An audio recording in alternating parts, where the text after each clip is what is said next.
sahabat Ekora NTT. Kali ini di sudut pandang Ekora NTT, saya boleh bilang ini teman ngobrol kita yang luar biasa istimewa. Saya secara pribadi ini mengenalnya sudah lama sekali. Ketika saya masih di jalanan sebagai jurnalis, ini sosok yang boleh dikatakan aktivis pejuang sejati. Namanya Pak Vincent Sangu, tapi rupanya sebentar saya lebih banyak sapa dengan sapaan Kak nih, Kak. Siap. Kak, apa kabar nih? Amin, kabar baik. Kabar baik. Pendengar atau yang menonton siniar kita di sudut pandang Ekora NTT ini, banyak orang sudah familiar dengan Kak, sudah kenal. Tapi kita juga butuh yang namanya perkenalan. Jadi nama, asal ini orang tahu ini anggota DPRD Kabupaten Ende, tapi lahir di mana, melewati lika-liku perjalanan sekolah sampai dengan menempuh pendidikan, dan ya sedikit latar belakang masa kecil, sekolah, dan lain-lain kita butuh tuh, Kak. Iya, terima kasih kawan Engki. Saya Vincent Sangu, anak kampung dari desa yang paling udik di Kabupaten Ende, perbatasan dengan Sika, yaitu Desa Niopanda, Kecamatan Kota Baru. Lahir dari orang tua petani.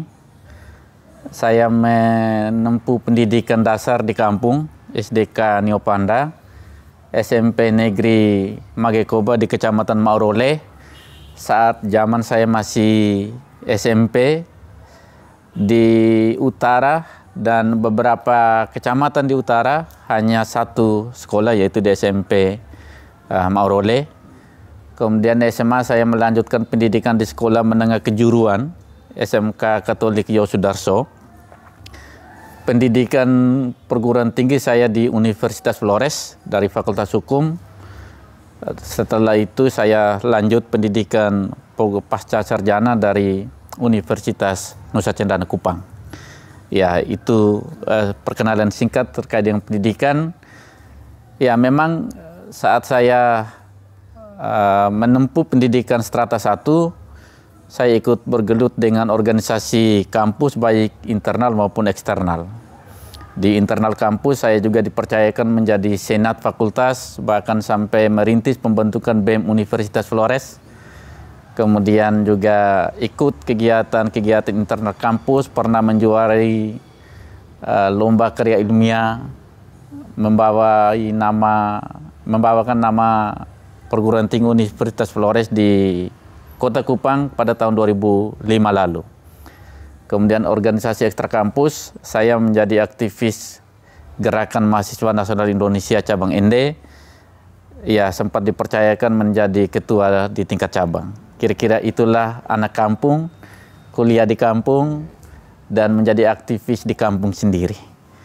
Begitu. Iya, jadi perjalanan orang bilang perjuangan dari tingkat tapak tuh akhirnya mengantarkan, ya saya bilang saya punya Kak ini sekarang duduk sebagai seorang legislator periode yang kedua nih. Ya, yang kedua, puji Tuhan, ini berkat dukungan begitu banyak orang. Mungkin karena dengan rekam jejak selama saya menjadi mahasiswa, dan kemudian setelah selesai mahasiswa, bahkan saya belum selesai kuliah S1, saya juga sudah bergabung dengan senior-senior aktivis sosial di NGO. Iya, betul. Dan sangat sedikit sekali saat itu orang muda terlibat, dan saya diuntungkan berada pada lingkungan para senior NGO yang nama besar malang melintang bukan saja hanya di Flores, tapi kemudian Nusa Tenggara dan bahkan Indonesia. Dan berkat itulah kemudian mengantarkan saya hingga pada saat ini tetap berada pada jalan pilihan menjadi seorang pesuruh dan pejuang rakyat. Dan saya memilih melalui jalur lembaga DPRD. Begitu. Saya kalau boleh lihat ke belakang ini kan dulu aktivis di FIR, kalau tidak salah ya? Betul, ya, lembaga saya waktu saya mengabdi sebagai aktivis sosial di lembaga Flores Institute for Resources Development. Lembaga ini beranggotakan kurang lebih sekitar 12 NGO se-daratan Flores Lembata dan memiliki jejaringan di setiap kabupaten kota. Dan lembaga ini adalah lembaga menjadi pemberdayaan sumber daya, pendampingan kepada kaum marginal masyarakat Flores Lembata, bagaimana untuk mengantarkan masyarakat Flores Lembata supaya bisa mandiri, bisa berdaulat, bisa menikmati hak-hak dasar sebagai warga negara di rumahnya, di pulaunya, di kampungnya sendiri. Ada satu pertanyaan yang saya kira perlu saya ajukan nih, kayak apakah pengalaman di NGO kemudian mendorong kakak misalnya di periode pertama maju tuh, itu ada hal yang misalnya perjuangan di tingkat organisasi di NGO itu kurang pas atau kurang ngena gitu, kurang nendang, jadi harus. Bila mau berkata jujur, sebenarnya saya sendiri pada waktu di tahun 2018 didorong untuk maju ke DPRD, saya sendiri belum terlalu bersemangat untuk maju, tapi karena motivasi pertama dari permintaan masyarakat dari wilayah utara untuk bisa saya harus segera masuk ke dalam dunia politik praktis, berjuang lebih dalam. Kemudian yang kedua, memang ini panggilan jiwa karena berada pada lingkungan menjadi aktivis baik di mahasiswa maupun di aktivis sosial, dengan belajar, melihat, mendalami atas realitas kehidupan sesama saudara kita yang di kampung-kampung bahkan di kota, maka menuntun saya, jiwa saya untuk terus mendorong ke dalam. Dan saya ingat betul pesan senior saya yang almarhum, guru saya salah satu, Pak Roniso. Roniso, ya, saya kenal. Iya, bahwa kemanapun langkah kita berada, pegang teguh pada ideologi dan idealisme. Itu harus tetap menjadi bintang penuntun dan cahaya untuk mengantarkan kita, meneguhkan kita, agar kita tetap tidak terbang dan kemudian kita tetap mendarat dan tetap berada pada jalan perjuangan keberpihakan kepada rakyat dan kaum yang mengutus kita, kira-kira begitu. Oh, istimewa sekali nih, Kak. Amin. Oke, di periode yang kedua sekarang. Iya, periode kedua. Saya sendiri itu kan mengikuti banyak pemberitaan juga, misalnya soal bagaimana KAI bersuara, berteriak gitu misalnya di gedung Dewan. Jadi hal yang selalu senantiasa KAI omong, KAI perjuangkan itu wilayah utara. Iya. Wilayah pantai utara Flores, khususnya Kabupaten Ende. Iya. Itu kan kita tahu bahwa di sana tuh semua potensi itu begitu luar biasa. Mulai dari pertanian, ke lautan, omong soal peternakan, sampai dengan pariwisata. Dan sampai dengan dari periode pertama dan sekarang masuk periode kedua, menurut hemat saya, orang yang selalu banyak juga, selalu melintas juga, ini ada hal yang menurut saya secara pribadi, infrastruktur jalan tuh kayaknya belum terlalu tuh, Pak. Bagaimana, apakah ini butuh daya teriaknya lebih atau gimana gitu? Iya, saya harus sampaikan secara jujur. Tentu yang paling berkontribusi dalam perjalanan hidup saya ini adalah kawan-kawan jurnalis. Itu sejak saya masih mahasiswa dan kemudian terus membangun relasi, bukan saja hanya soal menjaga hubungan sebagai teman perjuangan, kawan perjuangan, tapi lebih dari itu adalah ini adalah kawan strategis yang kita ada pada satu jalan yang sama, pada satu rel yang sama, karena pers itu adalah salah satu unsur pilar demokrasi untuk mewujudkan apa yang menjadi hak oleh setiap warga negara. Dan saya sungguh mendapatkan luar biasa pada kawan-kawan jurnalis. Yang kedua, ya betul bahwa dalam konteks kita berdemokrasi di Negara Kesatuan Republik Indonesia yang menggunakan sistem pemilu terbuka dengan sel-sel terbuka, lalu kemudian menggunakan distrik wilayah, menggunakan peta daerah pemilihan, kita dikelompokkan secara kewilayahan dan kemudian saya mengikuti pada kontestasi pemilu kemarin melalui jalur merah yang saya pakai ini PD Perjuangan dari Dapil 4 melingkup Kecamatan Kota Baru, Kecamatan Maurole, Kecamatan Bavaria, Kecamatan Datu Kili dan Kecamatan Lepong Busuk Kelisoke. Iya, tetapi ketika kami kemudian terpilih lalu kemudian masuk menjadi wakil rakyat, maka kami disumpah menjadi wakil rakyat satu kabupaten. Benar. Nah, memang secara tanggung jawab moral, tentu setiap politisi akan lebih kuat rasanya adalah kepada wilayah yang mengutusnya. Itu sulit terbantah. Nah, sebagai orang yang secara politik lahir dari daerah pemilihan 4, yang semuanya adalah secara topografis itu adalah wilayah utara Kabupaten Ende. Lalu kebetulan saya juga adalah putra dari utara. Menilik fakta, memang kalau mau omong jujur adalah kita miris melihat utara pada 5, pada 10 tahun yang lalu. Kenapa? Karena fakta empiris menyajikan kepada kita, secara kasat mata kita bisa melihat, utara itu punya sumber daya yang begitu luar biasa. Boleh dibilang utara itu adalah Firdausnya Flores. Boleh dibilang utara itu adalah surganya Flores.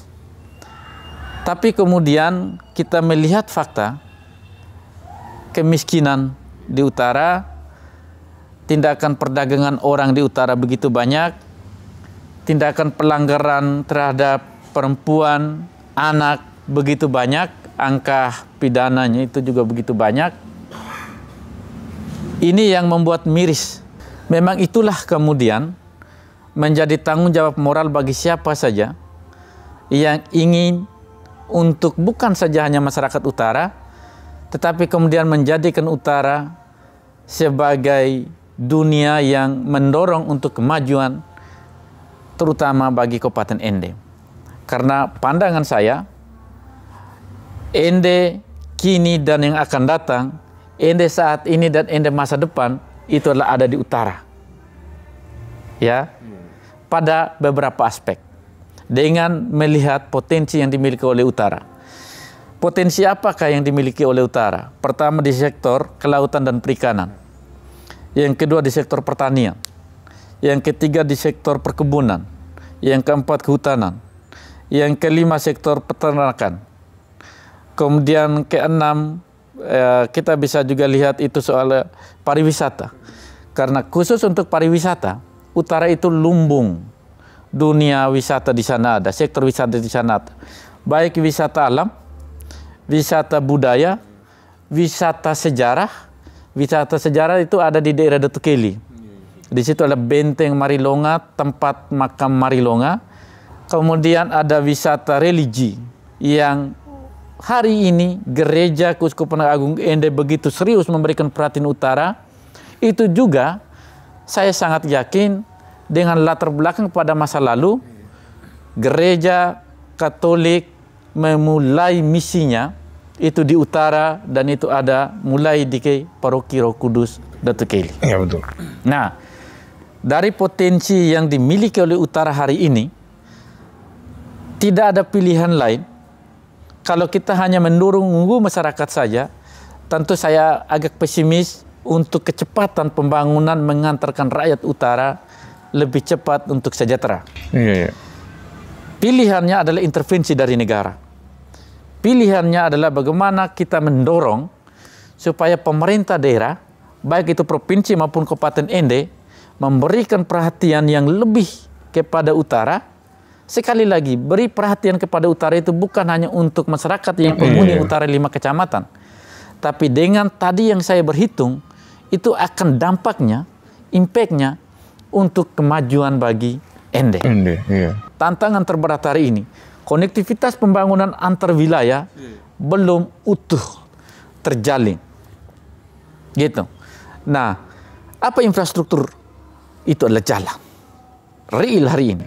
Jalan utara, pembangunan utara yang paling terakhir untuk Trans Jalan Utara menghubungkan antar kabupaten di utara adalah terakhir kepemimpinan Pak Paulinus Domi. Dan itu kepemimpinan Pak Paulinus Domi tahun berapa? Itu dia menjadi Bupati Ende tahun 2002 ya saya tidak salah. Sampai tahun 1999 sampai dengan 2008-2009, kira-kira 10 tahun itu. Jadi terakhir Bukan berarti yang lain tidak, tetapi pembangunan Trans Jalan Utaranya itu adalah terakhir yang saya tahu itu di masanya beliau itu. Nah, lalu kemudian tantangan di utara sendiri, dan kemudian pemerintah selalu berpegang pada dogmatik regulasi. Gitu. Bahwa jalan ini adalah milik provinsi. Betul. Jalan ini adalah jalan, statusnya adalah jalan provinsi. Yes, argumentasi itu saya maklumi. Tetapi kemudian atau kritik saya sebagai salah satu unsur penyelenggaraan pemerintahan daerah, tentu ini adalah basis pemahaman terhadap regulasi masih sangat terbatas. Iya, keliru juga kayaknya. Ya, karena bila kita menggunakan undang-undang jalan, Undang-Undang Nomor 2 Tahun 2022 tentang jalan, sesungguhnya pemerintah nasional, pemerintah pusat sudah mengubah.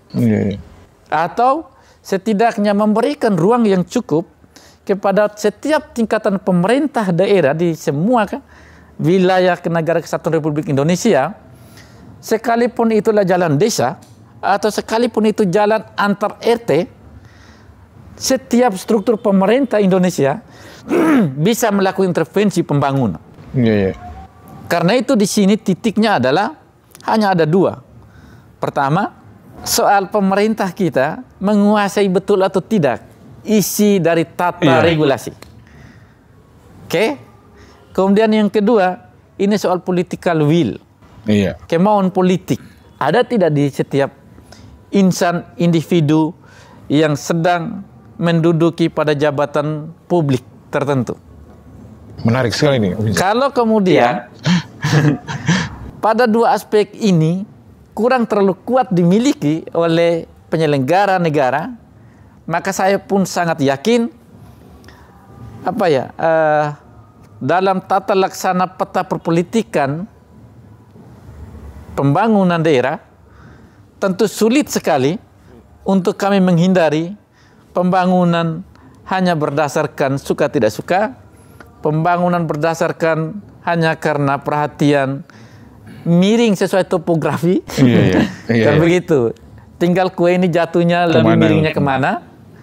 Ataukah pembangunan yang kemudian menunggu dulu kamu punya putra daerah bisa tidak untuk menjadi pada posisi strategis menentukan kue pembangunan itu. Kalau memang perspektif pembangunan masih tetap seperti itu, saya kira 100 tahun lagi pun utara masih tetap hanya menjadi cerita dongeng bahwa utara itu adalah wajah masa depan dari Ende, utara itu menjadi firdausnya untuk Flores. Begitu Bung Edi. Oke. Ini menarik, tapi di sela-sela tadi yang Kak Vincent sentil, ada keyakinan juga bahwa utara ini pasti akan tetap diperhatikan begitu juga. Jadi kalau saya perhatikan misalnya Bupati yang sekarang misalnya, Bapak Yosef Benedictus Badeoda, di salah satu misinya itu menyatakan bahwa mewujudkan konektivitas antar wilayah dengan pembangunan sarana dan prasarana yang berkualitas, bermutu dan berkeadilan. Saya kira kayaknya Kak Vincent perlu menagih ini juga, sekalipun baru 6 bulan lah menjabat sebagai bupati, tapi paling kurang itu bisakah? Iya, saya punya keyakinan bahwa kepemimpinan Pak Yosef dan Pak Dr. Domi ini akan memberikan perhatian yang besar kepada wilayah-wilayah yang belum tersentuh. Dan kemudian secara khusus di utara, beberapa gagasan yang sudah terlontarkan, kemudian sebentar lagi kami akan lakukan pembahasan, kemudian sampai dengan penetapan terhadap dokumen Ranperda menjadi Perda RPJMD 5 tahun ke depan. Wilayah utara menjadi salah satu wilayah fokus perhatian yang serius oleh Bupati dan Wakil Bupati. Nah, pada tahap inilah yang kemudian sebagai salah satu anggota DPRD datang dari wilayah utara, tahu betul dunia di wilayah utara, akan terus bersama dengan Bupati dan Wakil Bupati, akan terus bersama dengan pemerintah untuk bagaimana mendorong supaya utara adalah betul-betul kita bangun, kita siapkan, kita tata menjadi salah satu wajah Kabupaten Ende yang akan mengantarkan rakyat di utara dan kemudian untuk mengantarkan Kabupaten Ende yang lebih baik dan lebih maju. Karena apa? Sekali lagi, memberikan perhatian utara itu bukan semata-mata karena soal wilayah. Membangun utara itu sama seperti kita membangun Ende untuk melihat Ende yang lebih cepat majunya ke depan. Yeah. Kira-kira begitu, Bung Engki. Jadi kalau kita menilik data yang dirilis oleh Biro Pusat Statistik Kabupaten Ende, kayak misalnya di tahun 2023-2024, PDRB pendapatan domestik regional bruto Kabupaten Ende itu termasuk bagus lah untuk beberapa kabupaten yang ada di Provinsi Nusa Tenggara Timur. Dan sektor yang tetap menjadi andalan itu sektor pertanian dan kehutanan, persis seperti yang tadi Kak Vincent sebutkan. Itu dia mencapai di angka 31, sekian persen. Apakah ini juga yang mau terus kita dorong di wilayah utara, seperti yang tadi Abang atau Kakak bilang tadi? Karena kalau kita misalnya orang melintas di utara, itu kita selalu terkagum-kagum. Misalnya tadi soal ikan juga banyak juga, tapi ternyata tempat apanya tidak ada. Orang harus ke Mage Panda tuh, ada di Kabupaten Sika tuh, Kak. Termasuk misalnya potensi tadi hortikultura itu lagi bagus-bagusnya di sana. Iya. Tapi kendala lagi tadi gitu. Jadi memang tadi kita bilang butuh waktu, tapi bisa tidak ada semacam tadi ada sedikit lebih daya loncatannya lebih dipercepat gitu. Iya, dalam kapasitas saya sebagai wakil rakyat, lalu kemudian dengan latar belakang saya yang panjang sebagai seorang aktivis, tentu ini akan saya lakukan bersama dengan Bapak Ibu anggota DPRD di Ende untuk bisa mendorong pemerintah, mendorong supaya memberikan perhatian di mana yang potensinya bagus, maka pembangunan itu bagaimana cara mengoptimalkan terhadap potensi yang dimiliki oleh wilayah itu secara baik. Utara hari ini betul bahwa pertanian, kehutanan, perikanan itu yang menjanjikan. Potensi ini yang kita dorong. Pada mimpi ke depan, utara itu harus bisa punya tol laut, punya dermaga yang aktif, kemudian bisa menjadi pintu masuk dan keluar untuk urusan komoditi, urusan pertanian, urusan kelautan perikanan, karena utara itu adalah yang berhubungan langsung dengan Pulau Sulawesi. Maka ini akan mudah sekali menuju ke Sulawesi, menuju ke Kalimantan, begitu, menuju ke Surabaya. Tidak bisa Ende hanya kemudian berharap pada satu atau dua dermaga sebagai pintu masuk saja. Karena itu akan menghambat proses pembangunan, percepatan pembangunan di sisi ekonomi bagi kehidupan masyarakat di Ende dan kemudian masyarakat di Flores. Kemudian ada yang lain lagi, Bung Engki. Kita di Ende dan bahkan di Flores ini, NTT bahkan terkenal dengan arak. Arak, betul. Iya, arak. Dan kemudian tempat produksi itu ada di utara. Ada di Kecamatan Marole. Ke depan kita mendorong bagaimana kemudian hasil usaha petani yang ini bisa dikelola dengan baik, dikelola secara profesional, memenuhi standar-standar kesehatan yang ditetapkan oleh negara ini, lalu kemudian ini menjadi satu sumber kekuatan untuk kehidupan, meningkatkan ekonomi, meningkatkan kesejahteraan bagi masyarakat petani di situ. Nah, bagaimana cara kita lakukan? Mendorong pemerintah daerah untuk bisa entah itu pemerintah sendiri atau menyerahkan kepada pihak lain, investor misalnya, membangun satu industri minuman beralkohol yang standar, kemudian itu legal. Apalagi Moke Datu Hulu ya. Itulah yang brand terkenal di Ende, Moke Dewe. Moke Dewe itu Moke Datu Hulu. Satu Flores nama tahu kampung, lah. satu Flores tahu ya. Karena itu harus dikelola. Percaya bahwa ini menjadi sumber kekuatan, sumber kemajuan bagi kita. Kira-kira begitu. Belum lagi hari ini misalnya tantangan dalam jangka panjang, ya, ketika saat ini orang tua kita atau anak-anak kita mulai meninggalkan kampung, melanjutkan studi, pada satu sisi ini sangat positif. Peningkatan sumber daya manusia dari sisi keilmuan. Tapi kemudian pada sisi yang lain, ini juga jadi ancaman serius. Pengetahuan-pengetahuan lokal kemudian akan tergerus dengan pengetahuan umum, teori-teori umum yang kemudian kita belajar. Tapi juga menjadi dampak lain juga, masyarakat kita, orang tua kita adalah masyarakat agraris, masyarakat petani. Kemudian pada generasi tertentu hilang tuh. Kemudian ini terancam hilang. Maka dengan potensi wilayah utara yang hari ini kita lihat surganya Flores, sektor pertanian, banyak lahan yang belum diolah secara maksimal, banyak sawah yang infrastruktur airnya belum dialiri dengan bagus, banyak bendungan yang hari ini kemudian suplai ketersediaan airnya juga masih sangat terbatas. Bila negara melakukan intervensi ini secara serius, maka kemudian pemerintah daerah atau kita kemudian NGO misalnya kita dorong melakukan pendampingan bagi kelompok milenial, generasi Z, lalu kemudian ini bisa diolah dengan baik potensi lokal pertanian misalnya horti. Saya kira orang tidak akan tinggalkan kampung halamannya. Iya. Dia akan pulang kampung, dia akan pulang rumah dan dia tahu bahwa rumahnya, kampungnya itulah nadi kehidupan dia, keluarga dan masa depan. Wah, sepakat. Kira-kira begitu. Ada satu bagian yang namanya dari sektor pertanian itu masih berkaitan dengan peternakan. Dan omong soal pertanian ini saya ingat juga kemarin di beberapa teman wakil rakyat Kabupaten ini saya bilang juga bahwa beberapa bulan kemarin misalnya itu Pak Bupati cukup keras menyampaikan ketika bahwa untuk mendatang saat hari raya kurban Idul Adha itu saja, itu sapi-sapi itu sudah terpaksa didatangkan dari Kabupaten Nagi Keo.